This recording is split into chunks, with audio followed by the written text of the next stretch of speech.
Welcome to the show. We at Trucking Life welcome you all. Now, pull that rig over, hit the head, grab a drink and snack, settle in, and let's get this show on the road.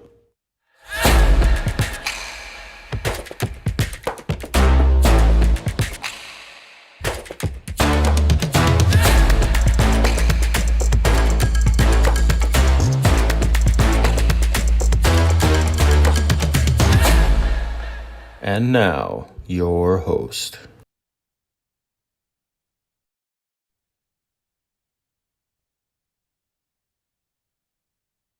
Good morning, everybody. Hey, this is Brooklyn, and we are live here in East Texas, getting ready for Sunday brunch. I have a special co-host today. She's having a little bit of technical difficulties getting in, so they're working on that in the background. In the meantime, Diet Coke in hand, Black Sabbath turned off. Nice. Nice to see you this morning, Dougie. All right, so guys, this morning we're so excited to sit down and have some Sunday brunch with you. He's got his Diet Coke. I've got my cat filter coffee mug, FYI. And we're ready to just, have some conversation this morning. My special co-host, I'm excited for you guys to get to see her. We'll bring her on here in just a minute when she's available. For those of you that don't know me, I'm Brooklyn Rogers. Good morning. I am the president and CEO here at Trucking Life. This is a grassroots movement. We're just trying to get off the ground to bring you guys the life of a trucker, the trucking lifestyle, showing you how all of our commodities, all the world moves things from here to there. That is what we're doing. And we're excited for you to be along this journey with us. Today, we're doing a show. We're going to do a live show talking about some specific topics, but I want to just remind you too, guys, that so we're doing Sunday brunch every morning or every Sunday at 11 a.m. We'd love to see your coffee and your bacon and your pretty faces, and every Wednesday nights at 7 p.m. And you never know who's going to be on what show. We've got different schedules, different people.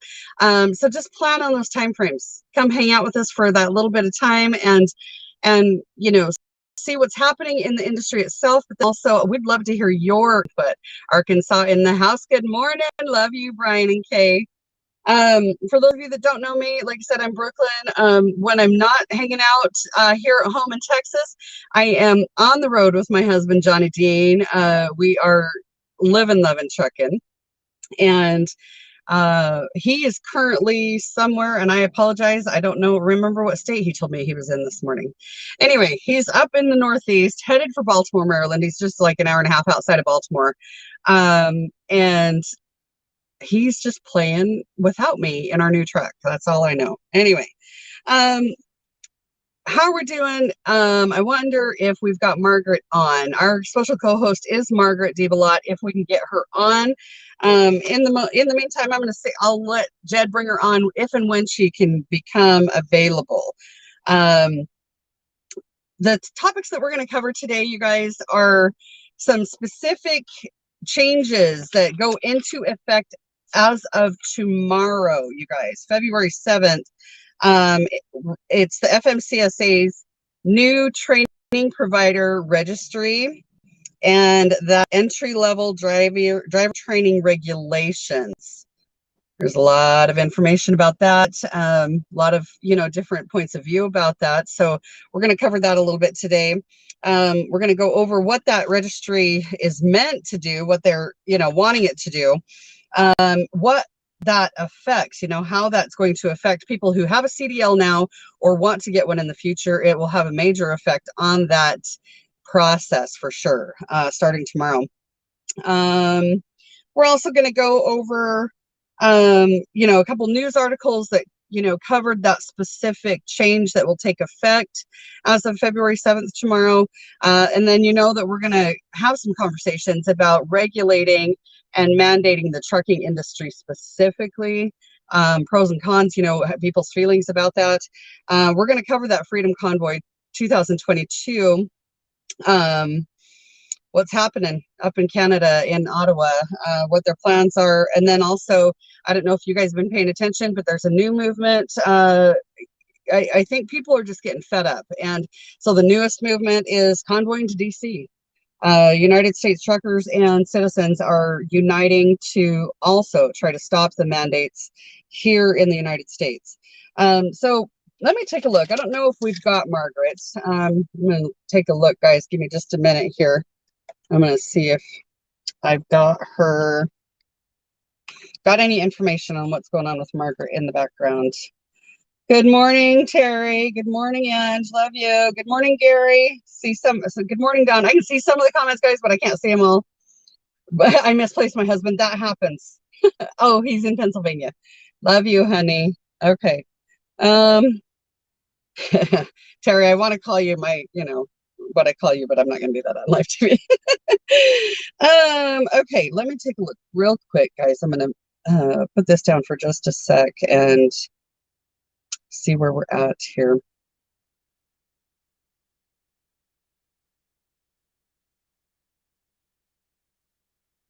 Okay, well, they're still working.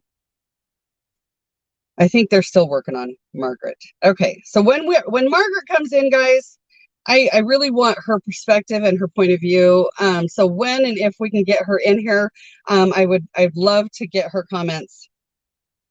Oh, okay, Boner Buddy, you did get an I love you. I'm sorry. All right, so anyway, let's just get into it, guys. Let's delve in, and when Margaret comes in, we'll go ahead and get her perspective as well. Sorry, guys, I got to reorganize my stuff here. So for those of you that don't know, the FMCSA and the government have added more regulations to the trucking industry. And, there's pros and cons to that situation. But the newest one coming out effective tomorrow, okay? If you already have your Class A CDL and you're in like Flynn, you have all your endorsements, this doesn't affect you. As long as you maintain your CDL, do not let it lapse. This doesn't affect you. Okay. But anybody who is wanting to get a new Class A or Class B CDL, upgrade from one to the other, from a Class B to a Class A, or add a school bus endorsement, passenger endorsement, or hazmat, changes as of tomorrow. You will not be able to do those things unless you have gone through training with a specific training provider that has registered with the government and is approved through their regulation process to be on the registry. Now, as of 2 days ago, there's approximately 10,000 schools registered on this registry. So they did get quite a few schools to comply with this registry. However, it's interesting to me. I want to see how this rolls out, and I want to see long-term effects and long-term changes. So the training provider registry that goes into effect as of tomorrow, like I said, it's going to be anybody obtaining a new CDL, wanting those endorsements, or doing an upgrade. It's not retroactive. So those of us that already have it are currently safe as long as we don't let it lapse at all. And I'll tell you right now, so I personally,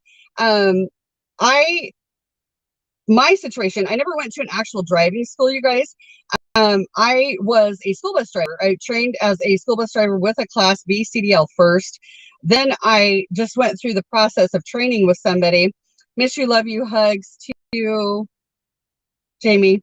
I did the training to upgrade to a Class A CDL when I decided to drive over the road, okay?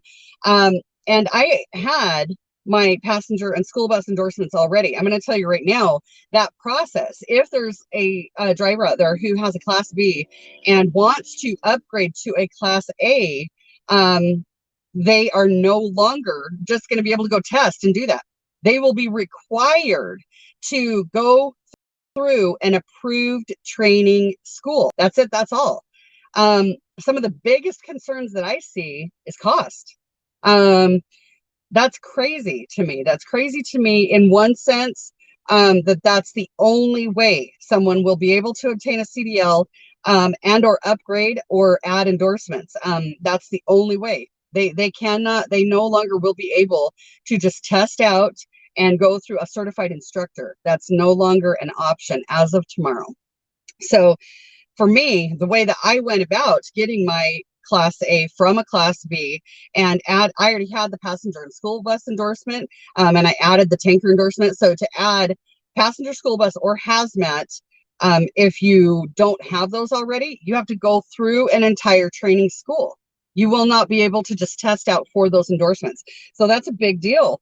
The entry-level driver training regulations is what these programs are having to follow. And it's crazy to me.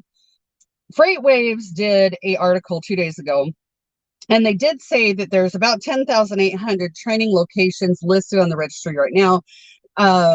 Certain driving schools are, still registering their specific driving school, but there's a lot that obviously, that did not get in on this registry because they're not meeting compliance regulations. So the situation too is they said, and I don't necessarily agree with this part of the article, but I'm going to tell you what it said, that it could reduce the industry's driver shortage and retention issues. They're saying increased driver safety and proficiency could improve driver satisfaction and increase career longevity. I don't know that I'm on that same page with that. And let me tell you why. The guys did a big old show about this the other day, and they had a definite opinion about whether or not we actually have a driver shortage. And I don't know that it is a driver shortage. I think it's a retention issue. And we talked about, the different reasons or opinions about why there's a retention issue. So what this article is saying is that drivers who feel like they're better safety trained are going to stay in their job longer. I could be not seeing the picture. Like I said, I'm really excited to hear Margaret's point of view. So if for some reason we can't get the technical part of this to work out so that she can come in and give her points of view, I definitely want to encourage her that we'll do a video. Her and I'll do a video on Facebook or something, and come back and re-talk about these things, because I would love her point of view. But I'm going to tell you, from my perspective, that's not the issue. I don't feel like I didn't get enough training, or that I'm not safe enough to be on the road. People who are dissatisfied with their jobs, it's the way they're being treated. It is lack of freedom of choice, like forced dispatch, and it's pay. That's what it boils down to for so many people, is freight rates and pay. So this article saying people are going to be so much happier and feel so much safer and proficient, and then they stay in their job longer. I don't know. I personally not buying that specific part of the article. They do say that prospective drivers who cannot afford driving school be the issue. They also, this is a big one. I see both sides to this. So, let's kind of talk about that for a minute. The biggest other concern that they see is people who struggle with English as their literacy, their first language. And if they struggle with reading and comprehension of the English language, because apparently, and I have not researched, I wanted to ask Margaret about this, if she knew this, in the regulations, if they're not providing interpreters, if they're not providing interpreters for these classes. And so if you have to be proficient in the English language to pass this driving school, that changes a lot of things for a lot of some states, and Texas being one of them. I'm not gonna lie. And we all know that. Right. And I don't disagree. I don't disagree with that.